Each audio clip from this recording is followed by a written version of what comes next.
Teori keseimbangan dicetuskan oleh Fritz Heider pada 1958. Berhubungan dengan teori disonansi kognisi, teori keseimbangan digambarkan dengan segitiga keseimbangan. Pada segitiga itu ada P, komunikator, ada O, komunikan, dan ada X, objek komunikasi. Ketiganya dihubungkan dengan garis panah yang menunjukkan sikap P pada O, sikap P pada X, dan persepsinya tentang sikap O pada X. Sikap digambarkan dengan tanda positif, suka, atau negatif, yang berarti tidak suka. P merasa seimbang, merasa nyaman, tanpa disonansi, kalau ketiga sikap itu positif. Misalnya, Paul merasa nyaman kalau dia suka Oni dan suka kucing. Dan pada saat yang sama, dia berpersepsi bahwa Oni juga suka kucing.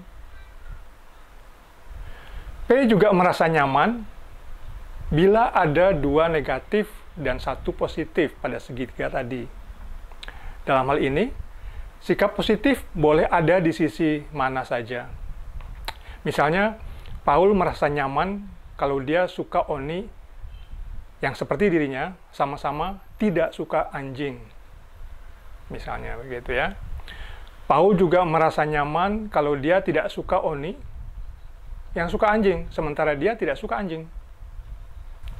Perasaan tidak nyaman atau disonansi terjadi bila ketiga sisi segitiga itu menunjukkan sikap negatif, atau ada dua positif dan satu negatif. Dalam hal ini, sikap negatif boleh berada di sisi yang mana saja.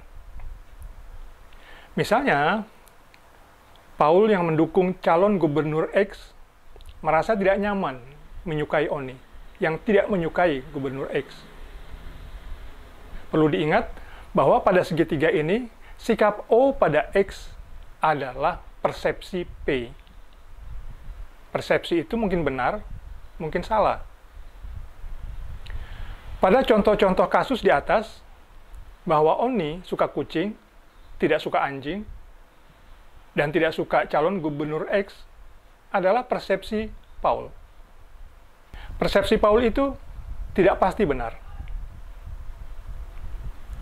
Dengan memahami teori keseimbangan ini, O juga dapat memanipulasi P untuk menyukai atau tidak menyukai dirinya. Oni dapat membuat Paul menyukai dirinya dengan pura-pura menyukai apa yang Paul suka, atau pura-pura tidak suka apa yang Paul tidak suka. Misalnya untuk membuat Paul menyukai dirinya, dan tahu bahwa Paul suka kucing, maka Oni dapat berpura-pura menyukai kucing di depan Paul.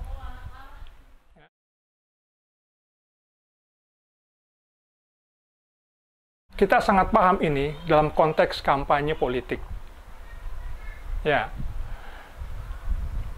Penggunaan teori keseimbangan ini pun dapat tidak langsung. Misalnya O menyukai X, sementara P tidak menyukai X, sehingga P tidak menyukai O. Di sini O dapat meminta pihak lain yang disukai P, misalnya S, untuk tampil menyukai X,